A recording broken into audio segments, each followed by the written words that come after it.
When we left off, you were talking about being recognized by Oh, fans as Carolyn Appleby.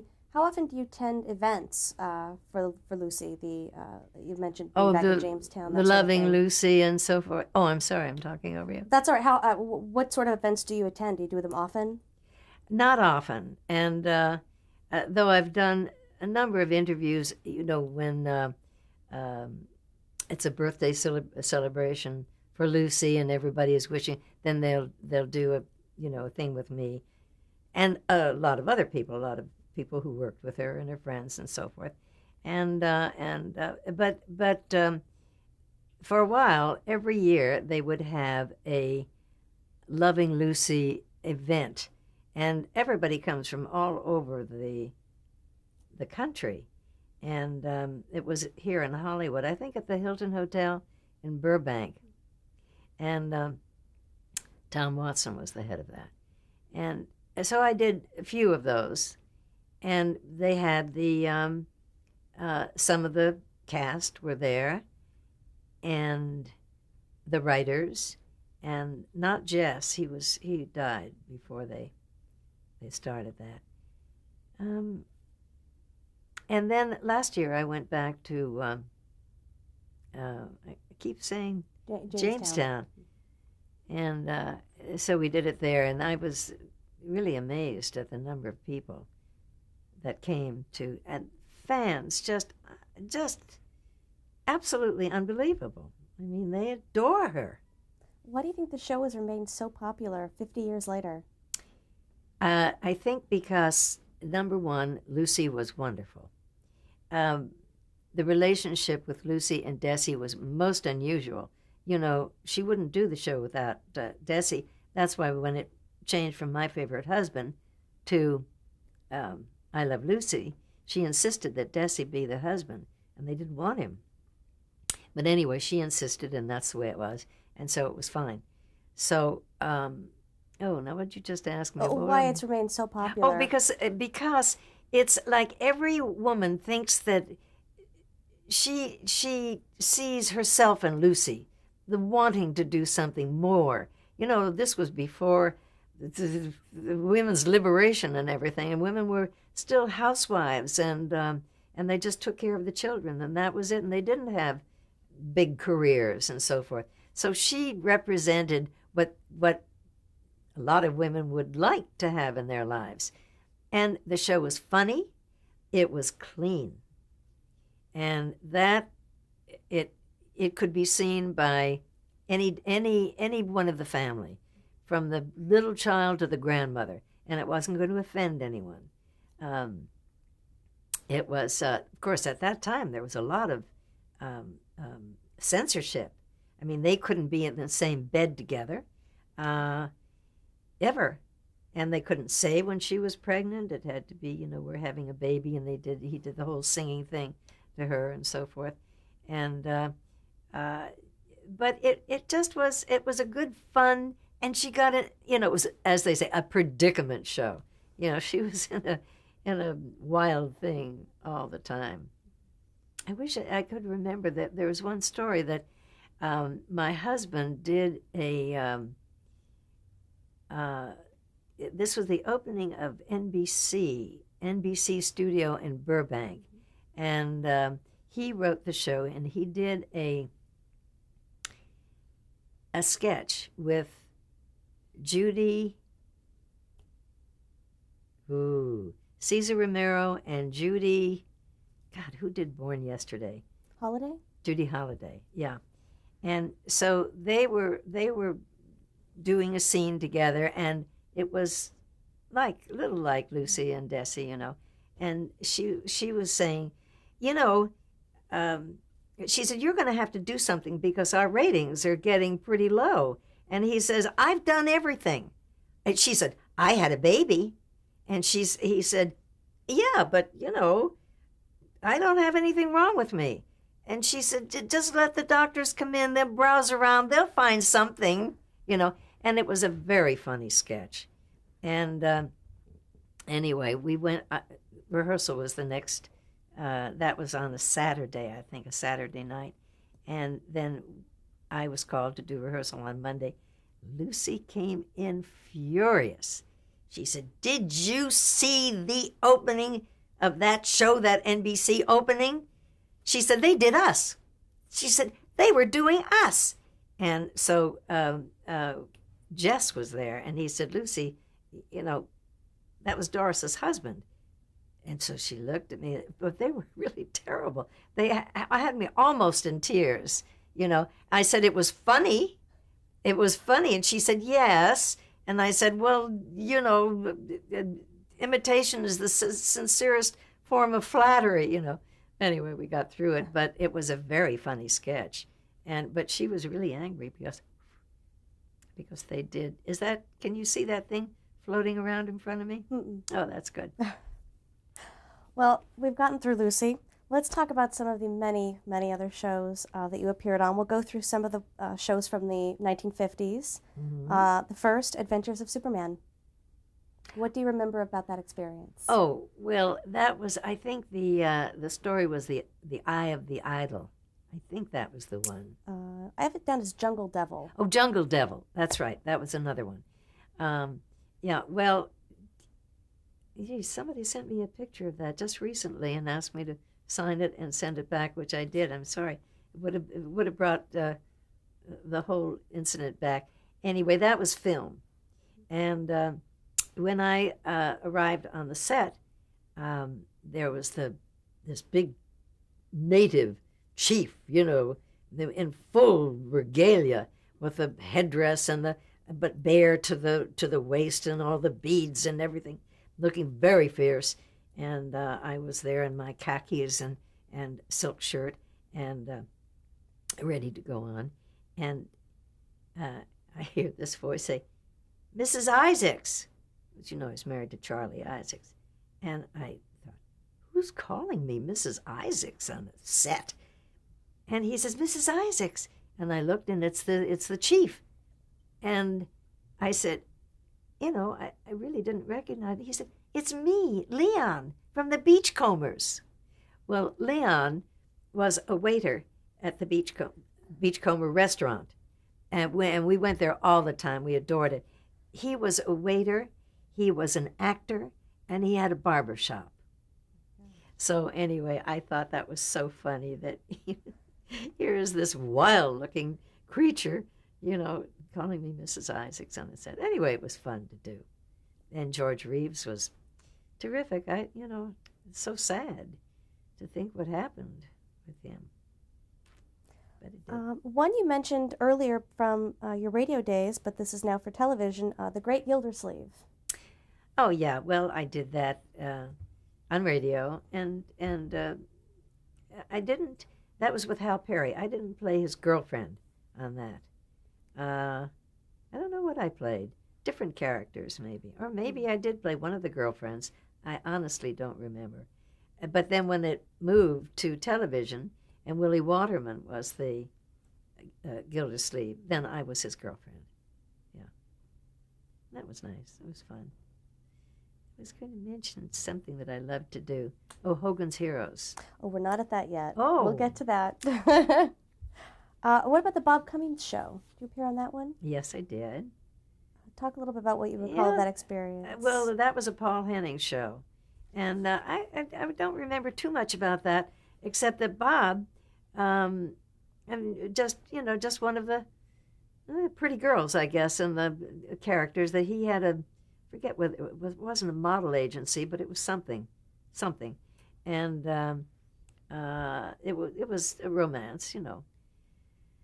But he was selling vitamins to everybody, to the cast, and he wanted you to buy, you know, a year's supply of the vitamins.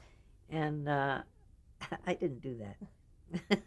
So, I don't know how many shows of that I did. I did more of the Jackie Cooper shows. Oh, well, let's move on to that one, The People's Choice. Talk about working with Jackie Cooper. Oh, well, that was fun. And I had a particularly good part in that. Which was? Well, he was inviting his sergeant home. And he told his wife that the sergeant was coming and was coming to dinner and such a night, whatever. And she said, "Oh, good, that's wonderful, you know." And so then I come in, and I'm his sergeant. And so, of course, she was a very sexy character. And so that's why I enjoyed it, because, you know, on Lucy, I could never get to play anything that was sexy and glamorous. She was always, you know, a character and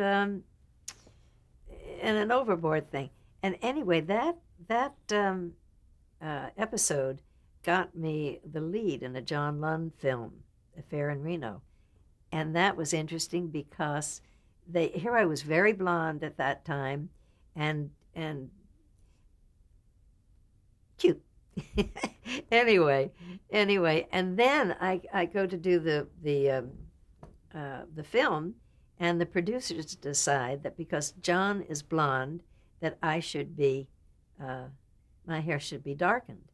And I said, but that's not who you hired. You saw a film of me, and you bought me because I looked a certain way and I acted a certain way. And they said, no, we want you to be dark. So the hairdresser was very nice, and she said to me, don't worry, Doris, I'll make it look like your hair is darker. But she said, it won't photograph dark. So at that time, everything was getting sort of ashy. You know, I forget the colors they used. But anyway, so she put a little, and this was after the contracts were signed and everything, and I was there to do the makeup tests and so forth. That's when they decided that I should be a brunette. And because Angela Green was another character, and John, I forget, Archer they were the two other subleads. So anyway, because she was blonde and Archer was brunette and John was blonde and I had to be brunette. So every time the hairdresser would put a color on my hair, she'd bring me in. She'd just blow it dry a little bit. She'd bring me in to the producer, and he said, no, that's not dark enough. That's not dark. So back I'd go. Finally, she said, I'm just going to dump a bottle of Moon Gold on you because we'll be here all night. And so she did. Oh, I cried all the way home. I cried. I was so, and I was so stupid because I didn't call my agent. I didn't say, no, I'm not doing this. I was really very naive about a lot of the business, not part of it, you know. So anyway, I cried. Oh, Charlie met me at the top of the stairs. He said, what's the matter? I said, oh, God. I said, they made me to such an ugly person. And he said, well, let me see you. He said, no, you're not so ugly. I said, I am. And I said, I told them when they look at that ugly girl on the screen, I want to be there and say, I told you so, you know. But anyway, I was crazy in that picture because I went out in the middle of the film and had my hair cut. That was because the hairdresser was an alcoholic.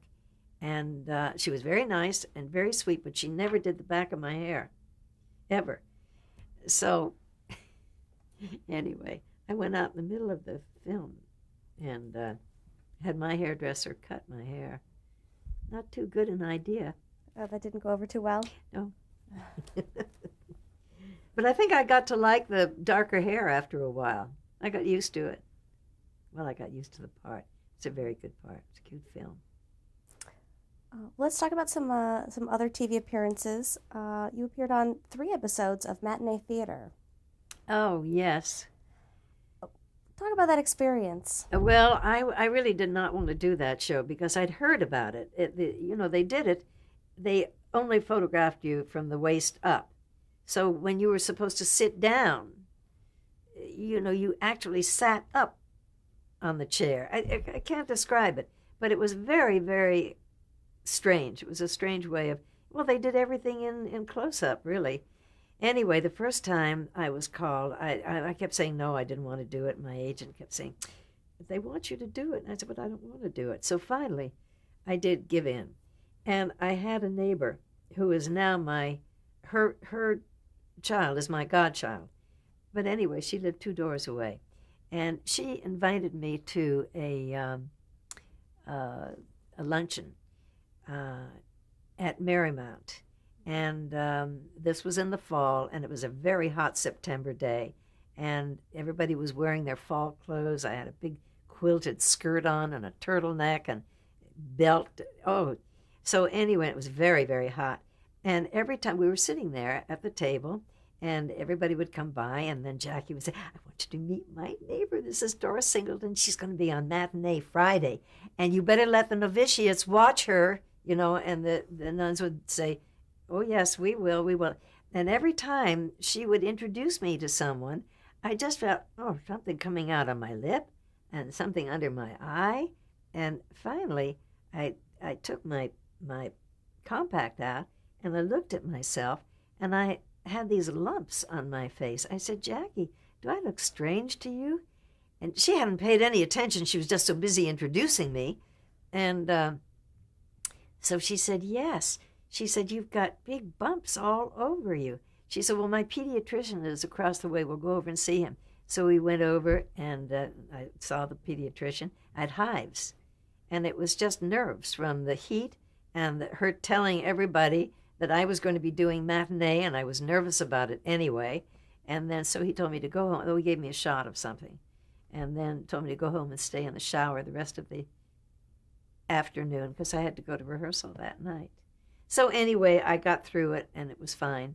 And then I did 2 after that. Can't remember too much about them.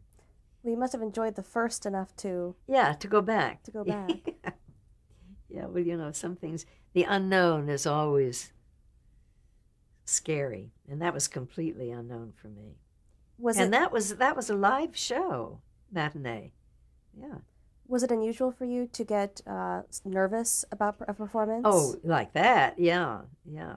Oh, no, I was always a little apprehensive, you know, because, as I say, it was a different world, different time. You just had to know your lines. You didn't, there was no other way. So. Another one you appeared on was Alfred Hitchcock Presents. It was called Our Cook's a Treasure. Talk a little about working with your co-star, Everett Sloane. Oh, yes. Well, when I met him, when I was introduced to him, they said, this is Mr. Sloane, Miss Singleton. And I said, oh, yes, we met. And he said, no, we haven't. And I said, oh, I thought that we had worked together? He said, no, I never saw you before. And I said, oh, well, I've seen you so many times, and I've enjoyed your performances so very much. I guess I really felt that that I knew you. And so, anyway, then he was punished because they put pancake on him.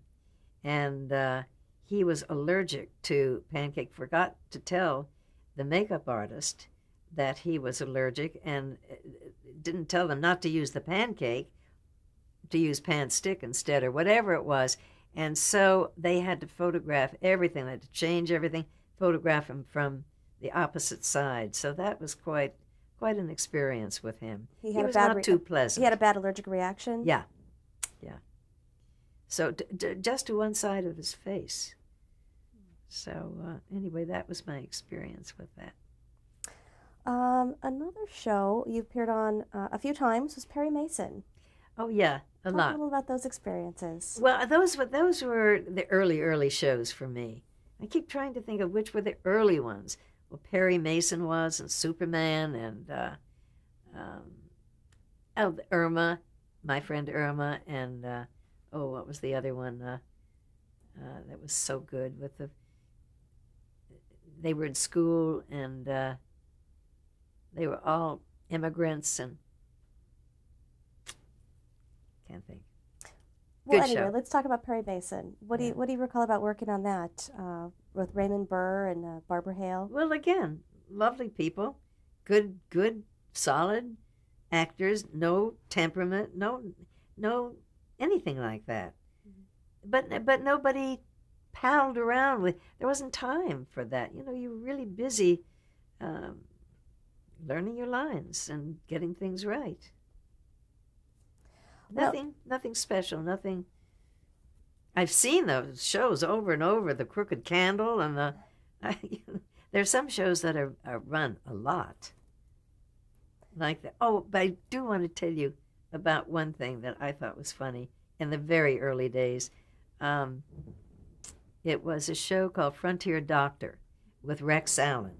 He was a Western singer, and go ahead. And so anyway, I was called to do the show and arrived at the set and was on the set, and he said, we introduced ourselves to each other, and I said, would you like to run lines? And he said, no, honey.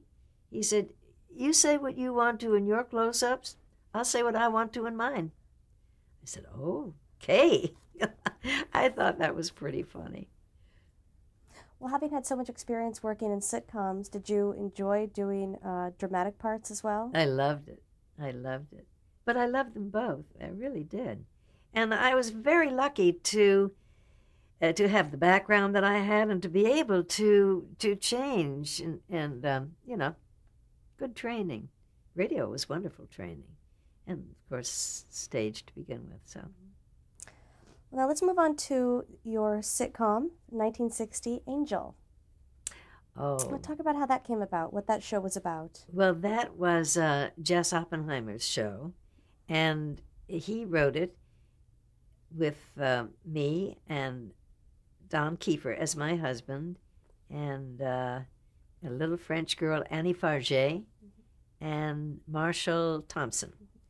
And he thought that was going to be another Lucy, but with a French girl instead of a Cuban husband.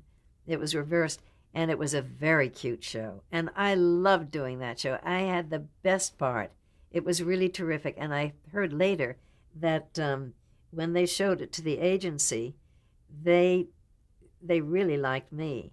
And they said, we want the show, but we want to make sure that Doris is going to play the same part in the show and that this will continue to be a big part.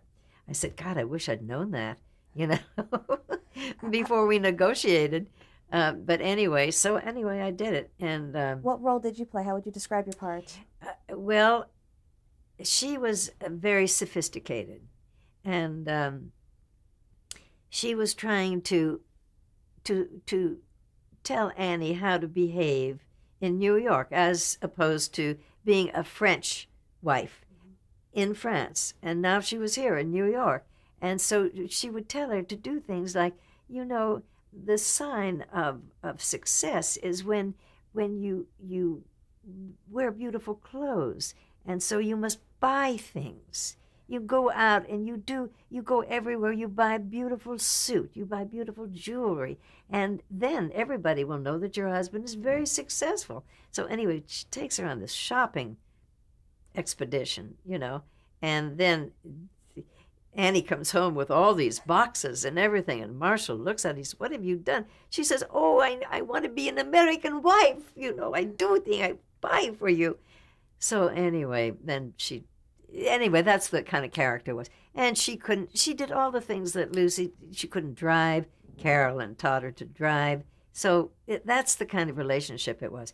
The only unfortunate thing was Annie was adorable, but they wanted her to be more, Annie wore her hair behind her ears, like that. Well, nobody else did. Well, now I don't know what I've done to me.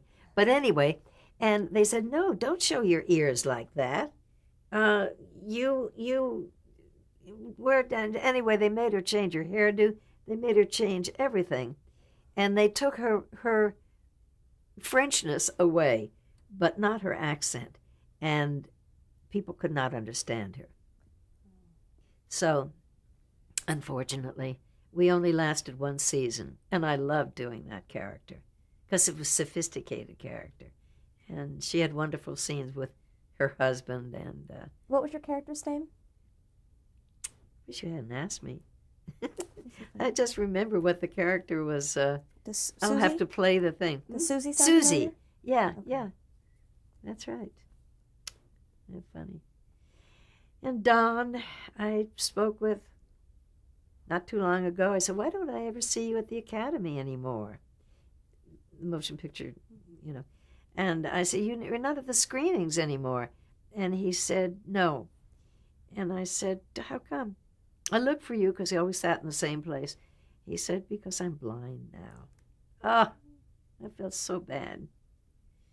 He was a good actor, but he was petrified doing that show. He said he was never so nervous in his life as he was doing Angel. And he was, because his hands were dripping wet.